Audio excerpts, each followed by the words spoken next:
Salut bien-aimés dans le Seigneur, que le Père soit glorifié. C'est toujours pour moi, votre frère, un grand plaisir de venir vous parler. Mais avant de commencer, comme d'habitude, je dois d'abord dire toute la gloire au Dieu véritable, au Père créateur de toutes choses. Donc Père, je te dis que ton nom soit glorifié et que ton règne vienne sur la terre des hommes comme il est déjà dans les cieux. Je dis ici aussi un double honneur à la personne du Christ Yahushai, le premier-né de toute la création, le Sauveur et le Seigneur d'Israël. Bien-aimé, toi ma soeur, toi mon frère qui prendra le temps de m'écouter, que Dieu en tout cas par sa toute divine puissance puisse te bénir, te sanctifier corps, âme et esprit.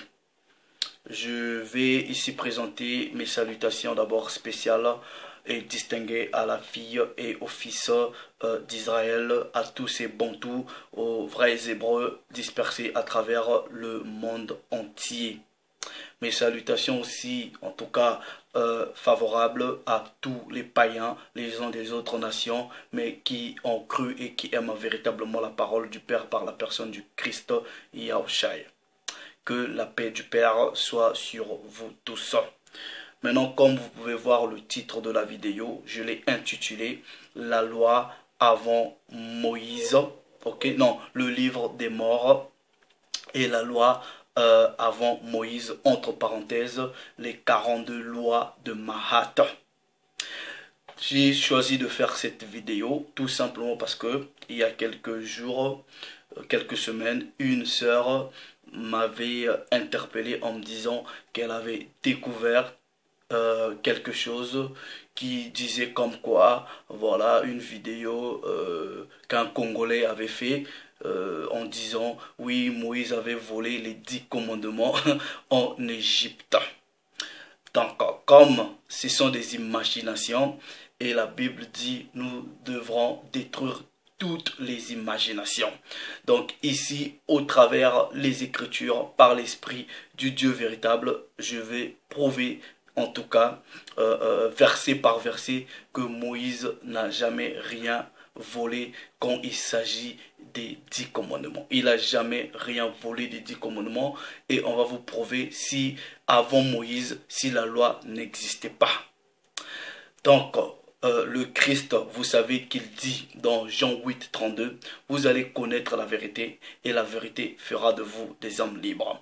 Et dans Proverbe 19, 2, il est écrit, le manque de connaissance n'est bon pour personne.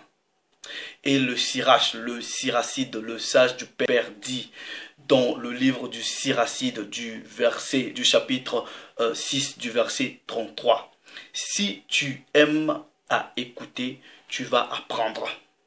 Et si tu prêtes ton oreille, tu deviendras sage. Tiens-toi dans la compagnie des vieillards et écoute à volontiers tout discours sur Dieu et que les maximes de la sagesse ne s'échappent pas de toi. Donc, ce que je te demande avant que je commence, que tu me prêtes tes oreilles.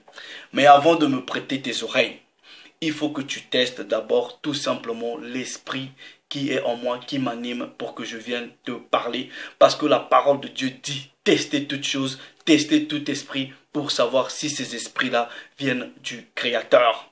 Et ensuite, ne me croyez pas sur parole, prenez vos Bibles, vérifiez, allez faire des recherches. Retenez ce qui est bon et rejetez le mal.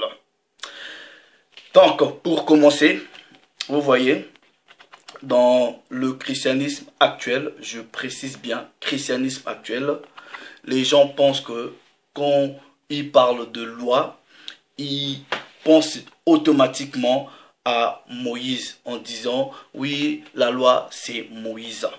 Donc on va vous prouver même selon les Écritures, ok, si la loi du Père, la loi du Créateur venait de Moïse ou la loi existait avant même Moïse.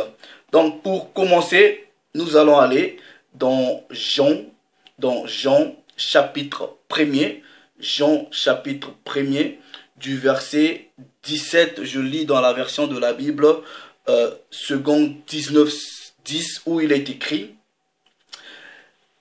car la loi a été donnée par Moïse. On dit, car la loi, elle a été donnée.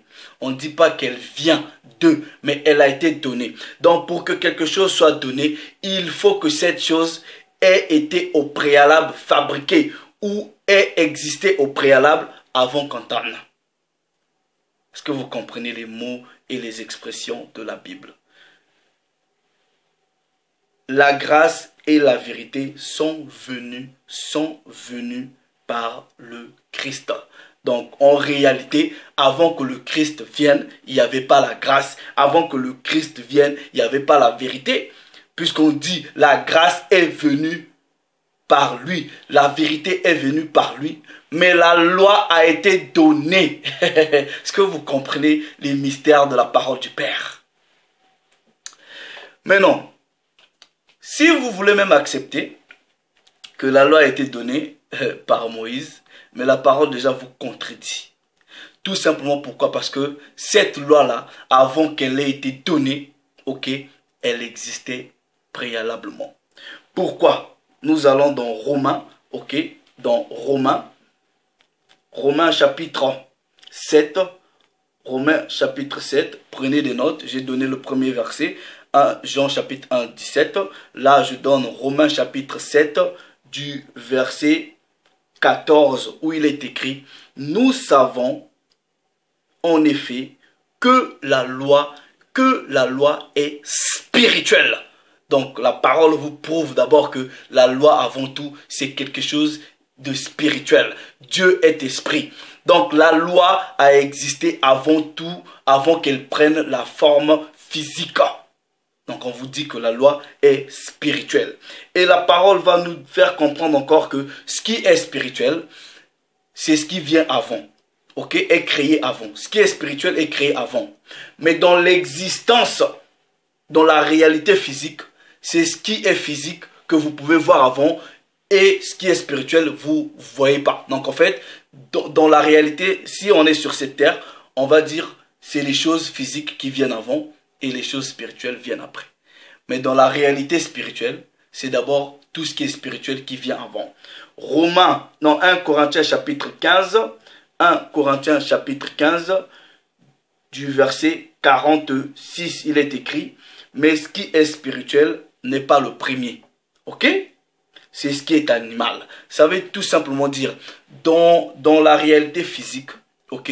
C'est ce qui est physique qui vient avant. Mais la parole de Dieu vous dit que la loi était spirituelle. Ça veut tout simplement dire que cette loi-là existait d'abord avant qu'elle prenne la forme physique.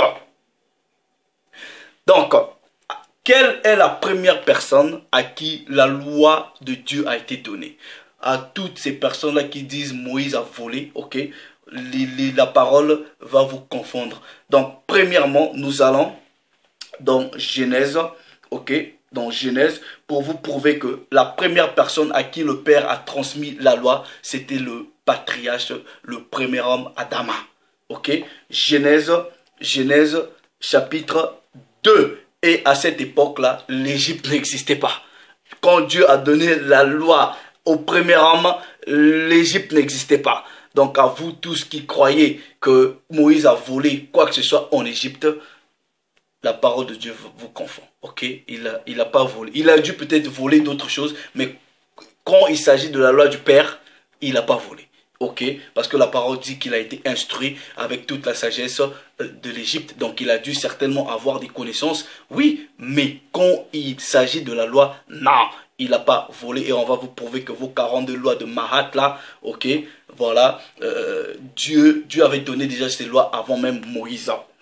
Donc, Genèse chapitre 2, du verset 8 jusqu'au verset 9, il est écrit, « Puis l'Éternel Dieu planta un jardin en Éden. » Ok, il planta un jardin en Éden du côté de l'Orient et il y mit l'homme qu'il avait formé.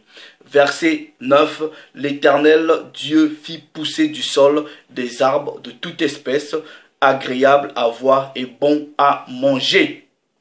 Et l'arbre de la vie au milieu du jardin et l'arbre de la connaissance du bien et du mal. » Comprenez ici qu'on vous dit que Dieu avait planté un jardin et ensuite du sol de la terre, il a fait pousser des arbres de toute espèce qui étaient agréables à voir et à manger. Donc ces arbres-là avaient déjà poussé des fruits, puisque on vous dit agréable à manger. Maintenant, vous voyez, si vous vous limitez au français et en anglais, vous n'allez pas découvrir les mystères vraiment cachés de la parole du Père. Je vais aller tout simplement au verset 15. Dieu prit l'homme et le plaça dans le jardin pour le garder et le cultiver. Je veux que vous fassiez très attention aux deux verbes qui sont utilisés dans le verset 15. On vous parle du verbe cultiver et planter. Or, pourquoi Adam devrait encore planter le jardin puisque Dieu avait déjà fait pousser des fruits ou des choses comme ça? Maintenant, quand vous prenez le verbe cultiver en hébreu, ça regorge un mystère. Ok? C'est pour cela, priez que Dieu vous fasse aussi la grâce de parler plusieurs langues. Le verbe cultiver en anglais, ok, ça se dit chômer. Bon, j'ai peut-être pas la prononciation correcte, mais en français on peut dire chamar ou en anglais on dit chôma. Ok, qu'est-ce que ça veut dire ce verbe-là? Et vous allez comprendre que la loi, premièrement, ok, elle était représentée dans ce jardin-là. Ce jardin d'Éden-là représentait la loi dans une autre dimension. Ok, donc quand on dit plante et cultive, ok, cultiver en hébreu, ok, vous pouvez regarder dans le Strong Concordance, cultiver, ça veut dire tenir, ça veut dire garder, ça veut dire faire attention, ça veut dire observer, ça veut dire célébrer, ça veut dire garder le sabbat ou une alliance ou un commandement. Donc Adam était celui qu'on appelait le chômeur ou le chôma en anglais. Donc, c'est qui le chôma? C'est une personne qui observe, ok, le mitzvot, ok, ou qui observe la loi. Mitzvot, là en hébreu, ce sont les préceptes, ce sont les commandements, c'est la loi. Donc, quand Dieu dit regarde et cultive, ça représentait la loi premièrement. Donc, la loi, premièrement, elle a été donnée au premier homme. Les commandements ont été donnés au premier homme.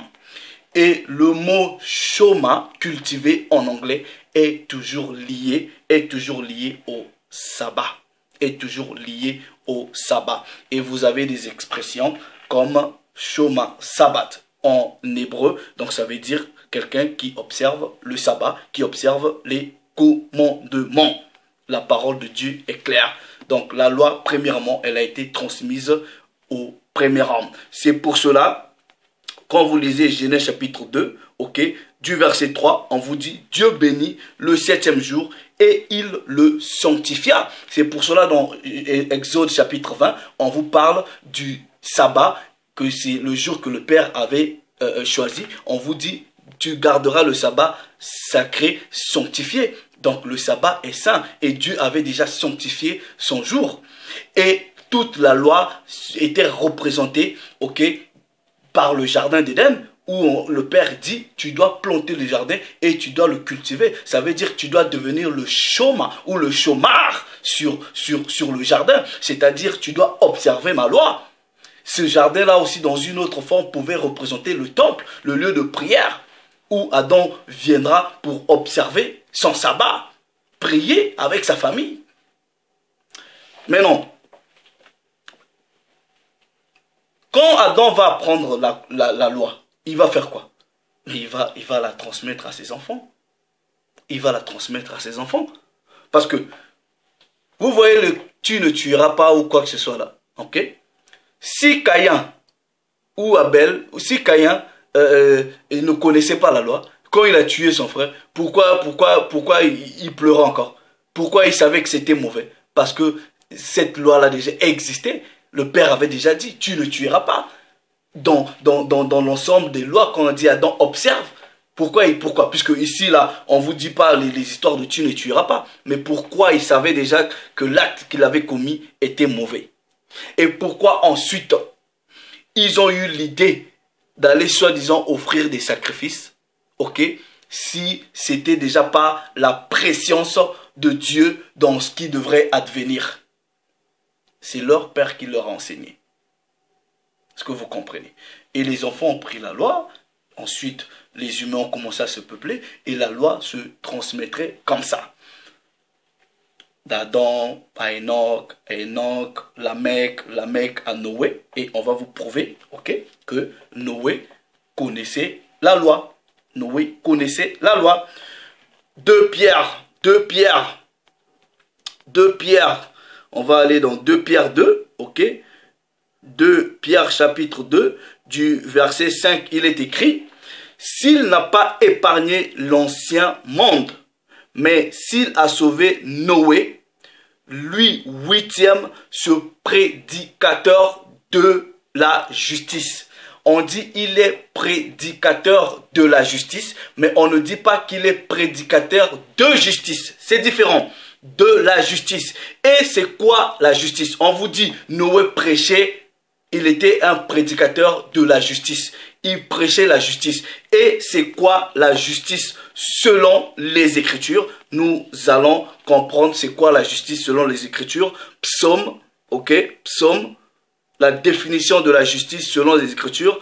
Nous allons dans le livre de Psaume, au chapitre 106, Psaume chapitre 106, au verset 3. On dit, heureux, version 19-10, heureux ceux qui observent la loi et qui pratiquent la justice en tout temps. Donc, l'observation de la loi est la pratique de la justice. Donc, quand on vous dit que Noé était le prédicateur de la justice, oui, la justice, c'est ça la loi. Donc, ceux qui observent, ils la pratiquent. Et quand vous pratiquez, vous laissez aussi, vous apprenez aussi les autres de pratiquer. Puisque la parole dit quoi? Nous connaissons que nous sommes et nous aimons les enfants de Dieu, ok? Quand nous leur encourageons de pratiquer la loi, c'est bien écrit dans la Bible. Donc Noé observait la loi et ensuite il prêchait aussi la loi à ses contemporains. La loi elle a été transmise de génération en génération, de descendance à descendance. Et ensuite Noé va apprendre à Shem. Shem ensuite va apprendre à Abraham, parce que la personne qui a appris les choses de Dieu à Abraham, c'est Shem. C'est Shem qui a appris les choses de Dieu à Abraham. Vous pouvez bien décortiquer les Écritures. C'est bien écrit dans le livre du Juste.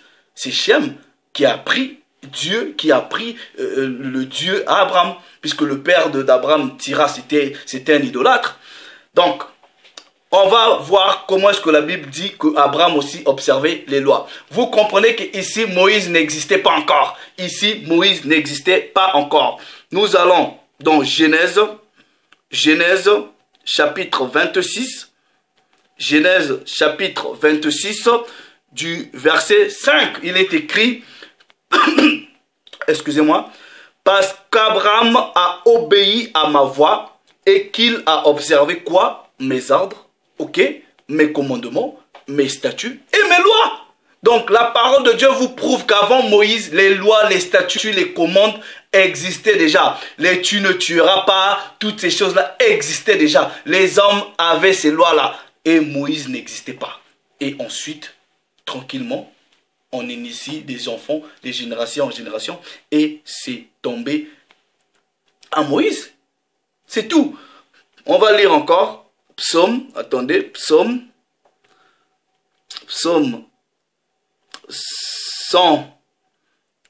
Attendez, je vais aller tranquillement. Psaume 119, du verset 172. Je lis d'abord la version Shuraki. Je cherche la version de la Bible Shuraki, où il est écrit: ma langue répond à ton dire. Oui, tous tes ordres sont justice.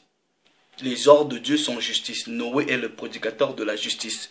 Je prends traduction du monde nouveau. Ok, traduction du monde nouveau. Attendez, il est écrit: que ma langue entende ta parole, car tous tes commandements sont justice. prédicateur de la justice. La justice, ça reste la loi. Je prends la version de la Bible Darby, ok, la version de la Bible Darby. Ma langue parlera haut de ta parole, car tous tes commandements sont justice. Noé, prédicateur de justice, les commandements sont justice. Donc la justice, selon Dieu, ça reste toujours la loi de Dieu. Et Noé, comme je dis, il a pris, il a donné à Sem, Sem a transmis à Abraham, et de génération en génération. C'est tout simple. Donc Moïse n'a jamais rien volé en ce qui concerne la loi. Donc vos 42 lois de maths, ok, existaient déjà même avant même que l'Égypte soit. Ça existait déjà. Est-ce que vous comprenez? Les Noé avaient. Puisque on vous dit même que Misraïm, c'est un enfant de Cham. Cham, c'est l'enfant de Noé. Donc, mais avant que même l'Égypte arrive, c'est-à-dire Misraïm, la loi existait. Noé avait déjà la loi. En ces temps-là, l'Égypte n'existait pas. Comment Moïse peut voler quelque chose qui existait déjà avant? Ça n'a pas de sens. Maintenant, vous voyez, souvent les gens dans le christianisme, ils disent, oui, nous sommes sous la grâce, la loi est finie. Vous n'avez rien compris.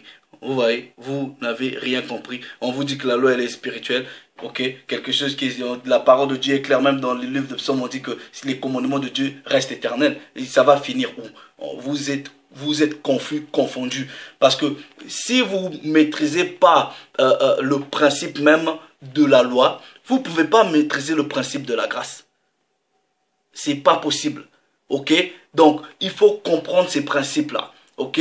Quand le Christ lui-même dit, ne croyez pas que je sois venu pour abolir, mais je suis venu pour accomplir. Mais il est clair. Donc, il n'a rien aboli. La seule loi qu'il est venu accomplir, c'est les lois des sacrifices, les lois sacrificielles. Mais les autres lois alimentaires, diététiques, toutes ces lois sociales, morales, elles vont rester éternellement. Ça ne change pas. Donc, si tu continues à manger du porc, tu vas mourir. Dieu dit, il va tuer tous ceux qui mangent du porc, tous ceux qui mangent des crevettes, tous ceux qui mangent les aliments qu'il a interdits. Dieu le dit dans Ésaïe chapitre 66. On peut toujours lire. Donc, on va aller dans Matthieu chapitre 5, ok, verset 17. Ne croyez pas que je sois venu abolir la loi, mais je suis venu pour l'accomplir. Je vais dans Ésaïe chapitre 66. Ésaïe chapitre 66, du verset 22, ok, au verset 23, ok. Il est écrit, à chaque nouvelle lune et à chaque sabbat, toute chair viendra se prosterner devant moi, dit l'Éternel. Ok? Et quand on sortira, on verra les cadavres des hommes qui se sont rebellés contre moi, car leurs vers ne mourront point et le feu ne s'éteindra point, et ils seront pour toute chair un objet d'horreur. La parole de Dieu est claire ici. On va lire, attendez, on va lire le verset 16, ok. Regardez, Dieu dit comment il va tuer tous ceux qui mangent des choses abominables, ok. Regardez, au verset 16, c'est par le feu que l'Éternel exerce ses jugements, et c'est par son glaive qu'il châtie toute chair, et ceux que tuera l'Éternel seront en grand nombre. Quelles sont les personnes que Dieu va tuer?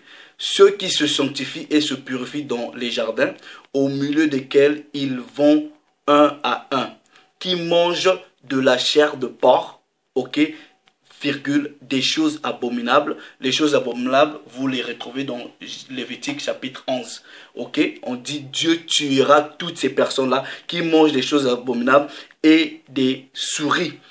Tous ceux-là périront, dit l'Éternel. Ils vont périr.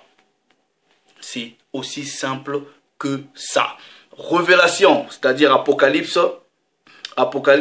chapitre 22, Apocalypse chapitre 22, du verset 14, ok. Apocalypse chapitre 22, attendez. Apocalypse chapitre 22, Donc au verset 14, ok. Bon, quand vous prenez les versions en français là, ils ont enlevé les commandements, ok. Donc on vous dit seulement heureux ceux qui lavent leurs robes. Bref, je vais vous lire les bonnes traductions par rapport à ce verset. Apocalypse chapitre 14, verset 20, Apocalypse chapitre 22, verset 14. Je prends la version de la Bible Osterval, il est écrit heureux ceux qui observent ces commandements, ok, afin d'être non, afin d'avoir droit à l'arbre de vie et d'entrer par les portes de la ville. Bible Hugues Autramar, heureux ceux qui pratiquent ces commandements. Voilà. Donc blanchir leurs vêtements, là, c'est pratiquer les commandements. Ok. Bible King James, heureux ceux qui font ces commandements afin d'avoir droit à l'arbre de vie et puissent entrer par les portes dans la ville. Donc en gros, si vous ne lavez pas votre robe, laver votre robe, c'est pratiquer le commandement. Si vous ne pratiquez pas les commandements de Dieu, vous n'allez pas avoir droit à l'arbre de la vie. Donc les commandements là, c'est ça qui va vous donner la vie. Ok, ça reste éternel. Donc pour finir, je vais dans Ecclésiaste, regardez ce que la parole de Dieu vous dit quand il s'agit des commandements, ok. Quelle est la responsabilité de tout un homme, ok, de tout un homme ou de tout humain? Quelle est votre responsabilité en fonction de la loi de Dieu? Ecclésiaste chapitre 12. Ecclésiaste chapitre 12, je lis l'avant-dernier verset, ça dépend des versions et des versions des Bibles qui le mettent au verset 15, mais je lis seulement l'avant-dernier verset. Il est dit, écoutons la fin du discours. Crains Dieu et observe ses commandements. C'est là ce que doit faire tout homme. Donc voilà, Moïse n'a jamais rien volé en termes de loi. Ces lois-là, vous pouvez lire le livre des morts, ok. Ces lois-là existaient déjà avant Moïse, existaient déjà même avant, avant la création même de Misraïm, avant que l'Égypte ne vienne à l'existence. Parce que l'Égypte est venue par Cham. Voilà, c'est tout. Donc, vous voyez, avant de venir raconter des hérésies, ok, prenez d'abord le temps de bien étudier, de bien lire. Ok, moi, je ne sous-estime pas l'apport historique, ok, de la civilisation égyptienne. Non, non. Je sais que comme les Israélites, c'était tous des hommes noirs. Mais quand vous venez dire des choses comme ça, qui ne sont pas bibliques et qui ne sont pas historiquement vérifiables, vous voulez égarer les gens et vous êtes même des égarés. Donc, maintenant, ce que j'ai partagé ici, vous pouvez tester, vous pouvez aller faire des recherches, voilà, et retenez ce qui est bon et rejeter le mal. Donc, Moïse n'a jamais volé les lois, les 10 commandements en Égypte. Voilà, ces lois-là existaient même avant que l'Égypte vienne en existence. Donc, voilà, le Père s'est encore glorifié. Salut les amis.